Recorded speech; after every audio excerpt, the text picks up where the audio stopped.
Dengan Saiful di Prabu Muli, Pak Ustadz. Dengan Saiful. Bapak Saiful. Iya. Baik, silakan Bapak.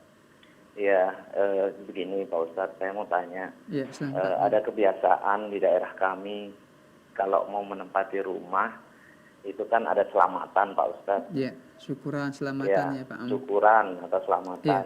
Biasanya kan membaca tahlil atau manakipan gitu. Iya. Ya, itu hukumnya bagaimana Pak Ustadz Iya. ya? Atau kalau syariat Islamnya sebaiknya bagaimana Pak Ustadz ya? Iya. Baik. Iya. Itu saja Bapak? Ya. Baik Pak. Nah, mengenai tradisi kebiasaan di masyarakat kita, ada ya syukuran ataupun selamatan setelah dia membangun rumah, atau banyak sebenarnya ketika umpamanya lulus sekolah, tamat wisuda dan sebagainya, sebagian orang itu melakukan kegiatan syukuran, memberi makan, mengundang teman-teman saudara. Pada dasarnya ini dibolehkan, memberi makan ya sebagai bentuk syukuran kita kepada Allah Subhanahu wa taala. Hanya saja ketika acara tersebut diiringi dengan bentuk maksiat kepada Allah ataupun ritual-ritual yang mengandung kesyirikan.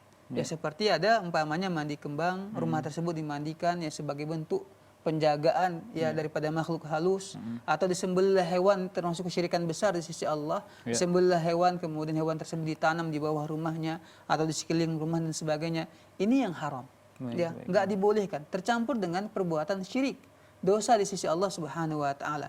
Begitu juga ya dengan cara umpamanya melakukan kegiatan bacaan-bacaan tertentu. Jadi memberi makannya kepada orang sebagai bentuk syukuran kita kepada Allah, sedekah kepada mereka, merupakan acara yang bagus. Silahkan, tidak masalah. Ya, harapkan pahala dari Allah Subhanahu wa taala dan keberkahan. Tapi ketika diiringi dengan kegiatan-kegiatan tertentu yang nggak pernah Nabi ajarkan, ini termasuk bentuk ya perbuatan hal-hal yang baru, maksiat kepada Allah Subhanahu wa taala. Termasuk juga ya Ustaz Riko, ya orang yang membuat umpamanya kibot-kibotan. Kan termasuk hal yang haram. Awalnya tujuan dia tasyakuran, ya, tapi dia mengundang kibot, lagu-lagu ataupun bernyanyi, berjoget, membuka aurat, ya. Ini nggak dibolehkan dalam agama kita.